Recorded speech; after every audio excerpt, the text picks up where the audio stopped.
الحمد لله رب العالمين والعاقبة للمتقين والصلاة والسلام على خير خلقه محمد وعلى آله وأصحابه أجمعين. أما بعد، فأعوذ بالله من الشيطان الرجيم. بسم الله الرحمن الرحيم. يا أيها الذين آمنوا كتب عليكم الصيام كما كتب على الذين من قبلكم لعلكم تتقون.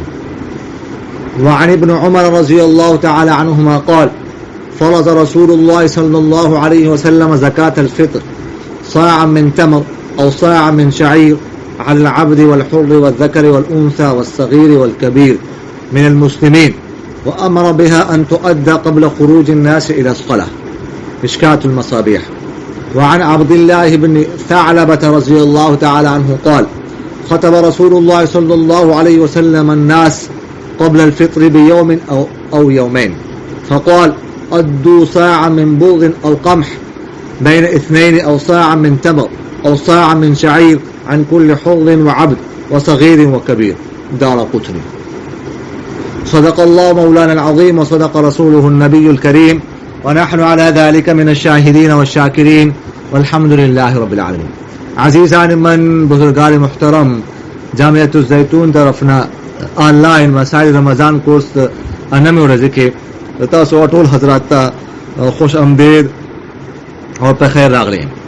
نن به مونږه د صدقه فطر کوم ته مونږه سرسایا وایو.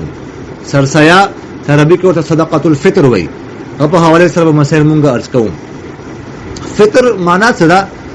نو فطر خو معنا دا ده لفظي معنا. لفظي معنا دا ده روزه کولون یا روزه ننستن. دا لفظي معنا ده. او اصطلاحي معنا دا ده چې کله رمضان میاشت ختم شي غنا پست خوشحالی اور شکریا په تور باندې کومه صدقه اور کول شي غته ویل شي صدقه فطر، او موږ ورته سرسایا وایو. نو صدقه فطر په چا باندې واجب ده؟ نو کس باندې صدقه فطر واجب ده چې چا باندې زکات واجب ده. لیکن زکات او صدقه فطر په نصاب کې لګونتي فرق ده. زکات کو صرف تاسو ته مخکې عرض کړی د سلور شهر باندې واجب کیږي: نقدي، سونا، چندي او مال تجارت، دا سلور شهر. لیکن صدقه فطر ول نصاب کوم دا هغه د کوم حرمان زکات نصاب ده. روی وجوب زکات نصاب ده، چې زکات واجب ده. یو دا حرمان زکات نصاب نه چا څوک زکات نشي خستلای. نو صدقه فطر ولکم نصاب ده د حرمان زکات نصاب ده. کوم سره زکات نشي خستلای او غوره کچا سره مطلب ده سامان شته، نو صدقه فطر واجب ده. حرمان زکات څه شي ده؟ سلور شین خدا، نقدي، سونا، چاندي، مال تجارت. او پنځم شي کچره چا سره ضرورت نه زائد دونه سامان وي، مثلا فرنیچر، برتن، بسترې، کپڑے، ضرورت نه زائد نه دا استعماليږي نه ټول کال کې هم نه استعماليږي. دونه سامان چې دغه ول قیمت 52 توله چاندي ته نن سبا 47,000 روپۍ ته رسي، نو غوبن صدقه فطر واجب ده. اوس دا صدقه فطر اور کوي، او دا کسب خپل ځان طرف نه ور کوي، همدارنګه خپل نابالغ اولاد طرف نه، نابالغ اولاد طرف نه دا ور کوي. همدارنګه که غلام وي نو غلام طرف نه ور کوي. بالغ اولاد طرف نه، همدارنګه خځه طرف نه دا واجب نه ده، بلکې خځه کا صاحب نصاب ده نو خپل ځان طرف نه ور کوي. همدارنګه بالغ اولاد خپل ځان طرف نه ور کوي، دی ولا لار باندې نه ده او خځه بل خوان باندې نه ده. البته کا یو کس خپل خځه طرف نه یا بالغ اولاد طرف نه ور کوون غاړي نو ور کولای شي، او هو اجازه شته شریعت کې. او بل خبره ده چې صدقه فطر ولا مقدار څه ده؟ نو صدقه فطر مقدار څه کوم نه سلور شان دي، یا 3.5 سیر، یعنی کوم پورا زوړ سیر وو هغه حساب سره 3.5 سیر مویز کشمش، یا 3.5 سیر څه کوم دا جو اوربشه، یا 3.5 سیر څه کوم کھجوره، یا بیا پوکم 2 سیره گندم غنم دا ور کړی شي، یا د دې له څو قیمت او کوون غاری نو دابو ور کوي. البته د کې افضل څوم دا غا څوم چا ولا قیمت زیات وي، ماغه مثلا نن سوال کشمش ولا قیمت زیات تا مویز ولا، نو افضل لا دا کس کچا وس رسی نو غا د مویز حساب سره ور کوي، د ثواب ډیر ده. اور صدقه فطر څوم دا اخ کس ته ورکولی شي چاته زکات ورکولی شي او زکات چاته ورکولی شي مطلب اوس عرض وکړو څه مطلب ده که چا سره څلور شیان سونا چندی نقدی او مال تجارت نوي همدارنګه ضرورت نه زائد دونه سامان سهول قیمت سړي باون ته چندی تر څنګه مر سره نوي نوغه ته زکات ورکول شي نوغه صدقه فطر ورکول شي همدارنګه مطلب ده اخ کس ورکول شي کوم سید نوي سید کوم سادات نه نوي هغه ته هم صدقه فطر ورکول شي او صدقه فطر کوم نه زکات په شان د خپل اصول او فروع ته نشور کړي خپل پلار انیا نیکه وغیرہ ته خپل اولاد زوی مسای وغیرہ ته نشور کوله اور لیکن ورور ته ورکول شي خور ته ورکول شي ویره ته ورکول شي خوري ته ورکول شي خوري ته ورکول شي ترور ته ورکول شي ترور ته ورکول شي وغیرہ ذالک دوته ورکول شي څه حرج پکې نشته او بل خبره دا صدقه فطر کوم دا راجع قول مطابق رمضان څخه کله شروع شي نو بیا ورکول شي رمضان نه مخکنه رمضان شروع شي نو غنه بس به سیستم تور کول غاړي نو ورکول شي او مهتره خدا دا چهره څکله عید ورځ راشي نو هیڅ افتاب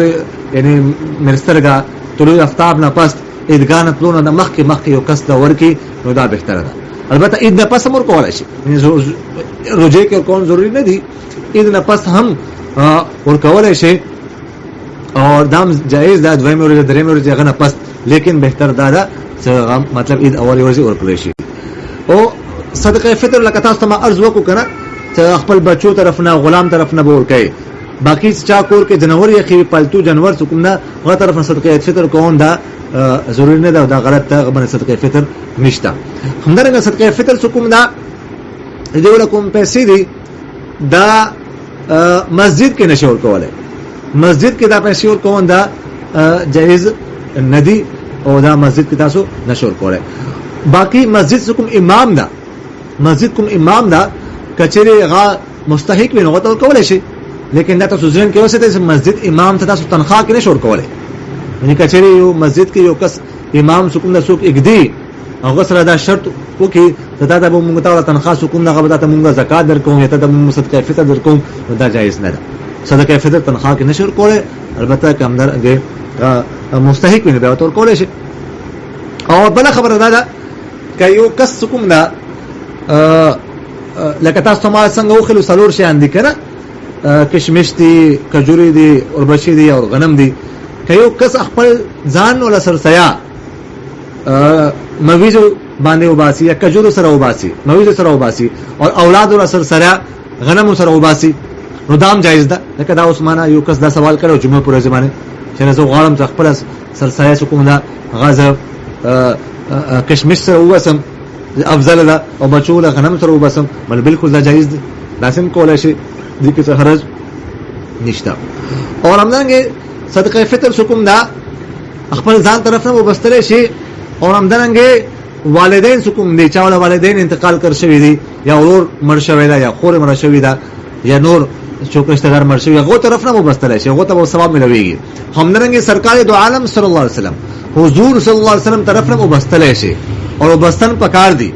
او دا مطلب د حضور صلی الله علیه وسلم باندې دا حق ته وبستن پکار شي ثواب دا دیوله پر ثواب تاسو ته ملويږي او زه په خپل باندې سو کال وشو زه الحمدلله حضور صلی الله علیه وسلم طرف نه هر کال سرسایه وباسم صدقه فطر وباسم نو وبستن پکار دي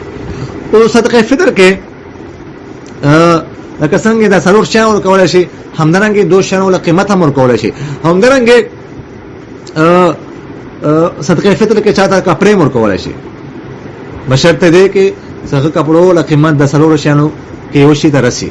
او رشنه ورکول شي او چاته مطلب ده ټوپیانه ورکول شي چاته جوتا خستل شي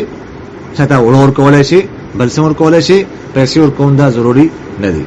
او بل مسله ده کچې یو کس کوم نه غال صدقه فطر نه ده وبستل سو کار وشو مثلا لس کار وشو چانه دی وبستل غو باندې واجب خو نه ده وبستل دا تاسو ځین کې اوسه ته تاسو ما ارز وکړو صدقه فطر هغه باندې واجب ده سو چا باندې زکات واجب ده کچا باندې زکات واجب نه وي نو غو باندې صدقه فطر واجب نه ده اکثر خلک دا غلط فهمي کوي دا دو غني چیرې صدقه فطر هر چا باندې واجب ده چا سره پیسې وی کنه وی ور سره چا سره 1 روپۍ مې قرض اخلي خو صدقه فطر بور کوي نه دا خبره نه ده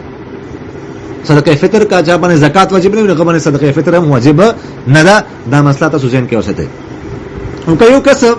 لس کالو مثلا صدقه فطر لس کالو شنو راور کړي اوس ور کوي نو دا فقها لیکلي دي چې اوس په د دې موجوده ریټ به حساب کیږي موجوده کوم قیمت ته موجوده حساب کوم دا نصاب دا غیر اعتبار وکړي مثلا کا موجوده حساب کوم صدقه فطر 90 روپے دا یا 100 روپے دا اور لس کال مخ کے 50 روپے ہو یا 40 روپے ہو اس موجودہ ریٹ اعتبار کیږي 90 یا 100 روپے بور کوي لس کال مخ کے کوم ریٹ ہو غور اعتبار بو نه کیږي دا راځي قول مطابق اور بل خبره دا تاسو لکه څنګه ما ارزو کو څنګه بالغ اولاد طرفنا صدقه فطر دا کسبانه واجب ده البته کچره نابالغ اولاد خپل باندې صاحب نصاب وي هغه سره پیسې وي نو بیا پلار باندې کوم د خپل ځان طرف نه ورکون دا واجب نه دي هر کې پلار هغه پیسې اخستل شي یعنی نابالغ اولاد پیسې روالي اور هغه طرف نه به صدقه ادا کی کچره هغه سره نابالغ اولاد سره خپل پیسې وي او صاحب نصاب وي نو پلار باندې ورکون واجب نه دي البته کا نابالغ اولاد سره خپل پیسې نه وي نو بل کته سم څنګه ارز وکړو سناره کچره پلار صاحب نصابي نو به پلار سکوم دا ادا کوي خبره ورکون ضروری دي نو دا تاسو سره ما مختصرا